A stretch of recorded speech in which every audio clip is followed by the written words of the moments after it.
Atención, antes de seguir viendo este contenido, lea la descripción del canal. Nosotros no difundimos el pensamiento mágico que alimenta el imaginario colectivo.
The Martians had landed. The police were taking no chances. 6 unidentified objects were found dotted across the south of England. 15-year-old Neil Beatty found this one. It looked like a flying saucer and certainly smelled like something out of this world. A year ago, the village of Warminster in Wiltshire hit the headlines. Unusual showers of meteorites rained down, followed by reports of saucer sightings. Immediately, a team from the British Unidentified Flying Objects Association went into action. Loaded down with equipment, they set up watching posts and prepared to give a host of what they hoped would be friendly little green men a welcome to Earth they'd never forget. And they waited, and waited, and nothing happened. But the men of the BUFO were not deterred. They reckoned that one day something would turn up, or rather come down. For a time it seemed that predictions had come true when the sextet of saucers turned up. They looked genuine at first glance, perhaps a little on the small side, but who could say how big the visitors might be? Then came the moment of truth. It was a hoax. But you never can tell.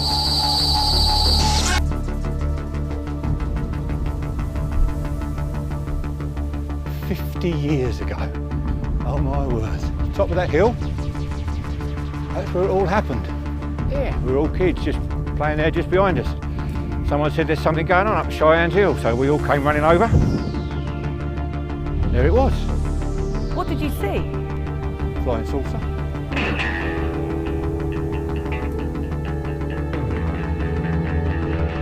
Years ago today, a flying saucer landed on the Isle of Sheppey. We're going to find out what really happened out on the marshes. 1967 was the year of the Summer of Love. Science fiction was exciting the imagination of the British public. TV screens featured Doctor Who and his foes, terrifying viewers hidden behind their sofas. You think the Cybermen will help you? The threat of nuclear war seemed to be a button push away. And the nation was in the grip of UFO fever.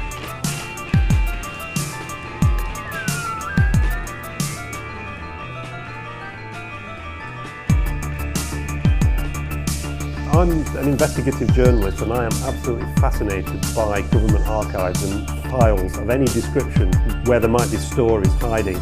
And I've spent 2 decades combing through what are known as Britain's X-Files, the Ministry of Defence UFO files.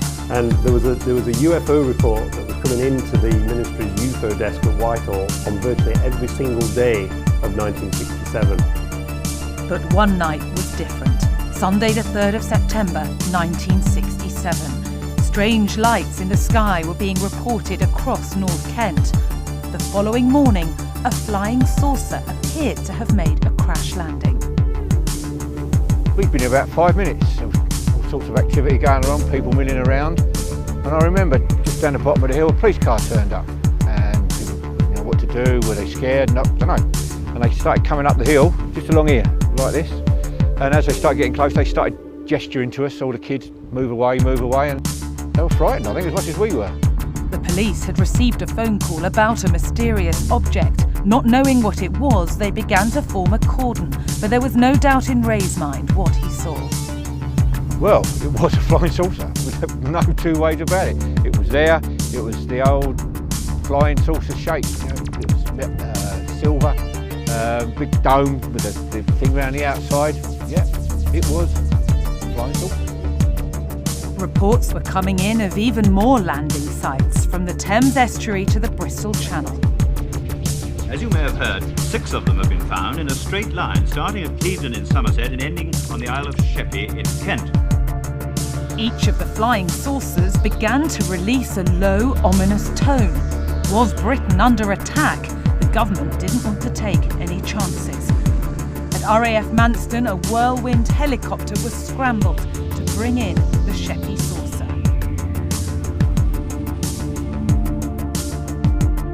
Were we about to make first contact with alien life? No. There's another scientist or MOD person. The flying saucers turned out to be a great big hoax by apprentices, led by Chris Southall and Rog Palmer from the Royal Aircraft Establishment Technical College. Let's take it up to the table, Rog. Yeah, it's... They organised the hoax as a rag week stunt to raise money for charity.